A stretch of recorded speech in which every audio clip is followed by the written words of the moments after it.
Tutvustan teile Lukas Nülle elektri- ja hübriidsõidukite õppestendi. Lukas Nülle on lähtunud sellest, et saaks ühe õppestendiga katta kõik meil siin Euroopas kasutusel olevad erinevad hübriid- ja elektrisõidukid. Ehk siis neil on selle jaoks erinevad kaardid. Kaarte saab siis vahetada. Ehk siis antud hetkel oli meil siin tegemist jada hübriidiga.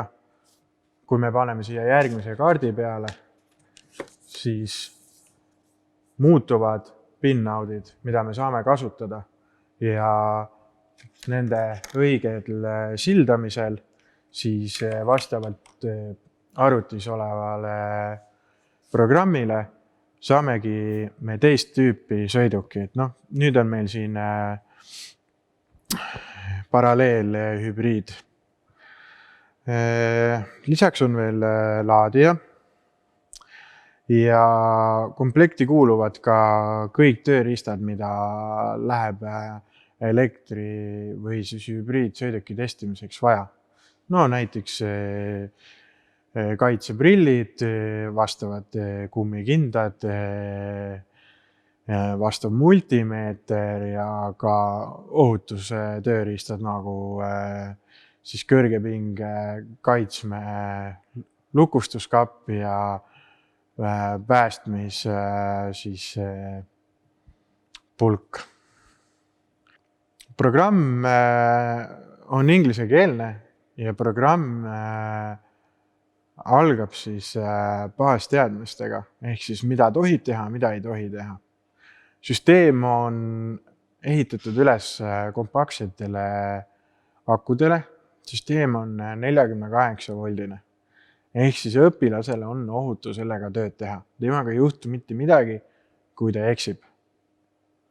Testimiseks on võimalik õpetajal siis teha kõik võimalikke vigu, mis saab kõrgepingesüsteemis üldse ette tulla.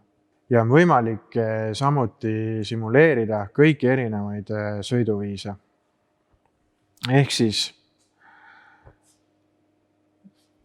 õpilane tutvub kõigepealt programmiga. Siin on erinevad peatükid. Ta käib kõik need läbi. Ta tutvub siis stendiga ning teostab erinevad kontrollmõõtmised. Lisaks on siin veel ka testid. Ehk siis õpilane loeb materjali läbi, teeb testi ja õpetajal on võimalik seda pärast kontrollida. Selleks, et välistada nüüd nii-öelda bingo mängimist, et õpilane paneb, lihtsalt proovib kõik vastuse variandid läbi ja jätab siis lõpuks selle õige, on ehitatud siis programmi sisse selline õpetaja vaade, kus on näha kõik liigutused, mis on õpilane teinud, et kuidas ta selle vastuseni jõudis. Tegemist siis sõiduki sisevaatega, kus on välja toodud OBD pistik, näidikuplokk ja keskkonsool. Kui siit lülitada süüde sisse, ilmuvad juba tuttavad ekraanid ja sõiduki käivitamisel hakkab reaalselt midagi ka liikuma, ehk siis elektrimootorid, küll miniatuursed, liigutavad reaalselt rattaid. Kogu elektrimootorite ja sisepõlemismootori tööd on võimalik jälgida siin ekraanil ja valida siis erinevaid sõidustiile ja kiirusi.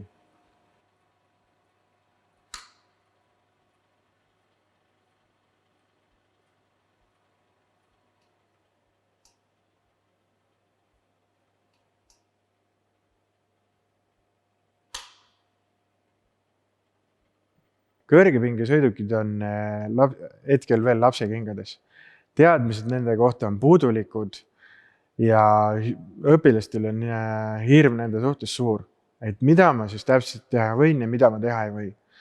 Et siiamaani on neile räägitud, et oranž värvus tähistab kõrge pinget ja sellest tuleb eemale hoida.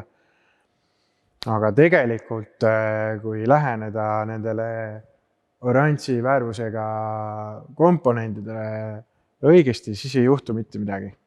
Seda ongi vaja harjutada. Õpilasel on vaja sisse harjutada see, et mis muudab tema töö ohutuks. Selline kõrgepingest tend on asendamatu, sest õpilasi reaalselt kõrgepingesõidukile saadma nüüd mõõtmisi teha ei ole vastuvõetav.